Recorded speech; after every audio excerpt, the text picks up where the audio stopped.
ونبتقلي قادنينو نبتقلي أنا قبيل كيغا أنو قادني وأنا نبتقلي سرنا وشقينينو يا نقول الله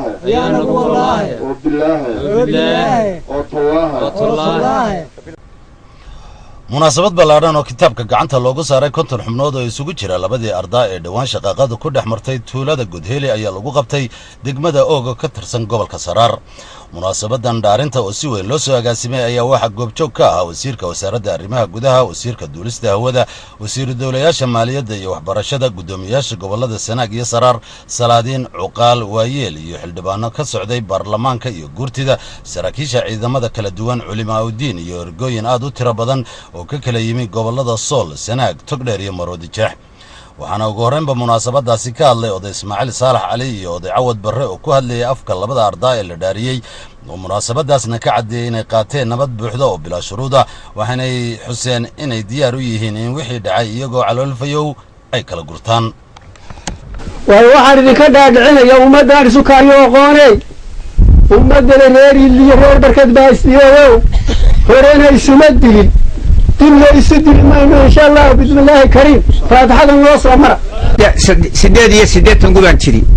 إلى إنت عن شري عرادي أنا بتبوارك نقول بوارك نبدي واحد له هاي بانوجه عرادي واحد له هاي بانوجه نقول إنت واحد كنا هاي نبدي يعني فهرنا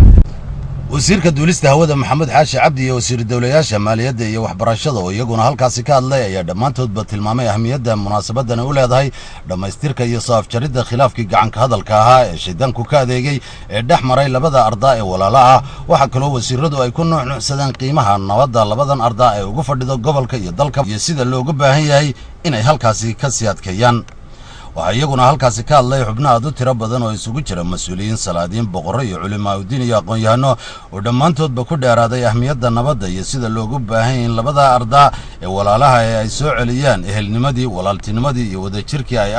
abka u lahaayeen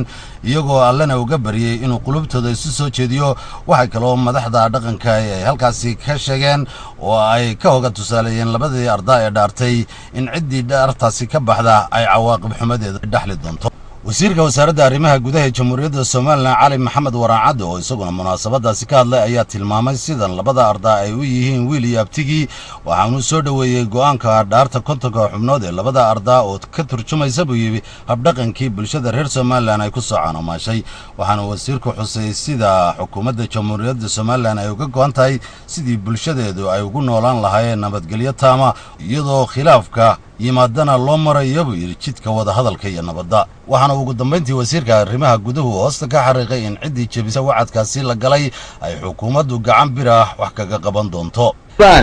waxa mahadnaq iyo ixtiraam noogu wada filan inaa wixii aanu idinka dalbadnay iyo noloshiina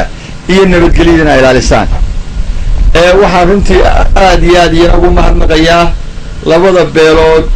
ee sida wanaagsan inoogu dhaganugulaaday ee ina ajiibay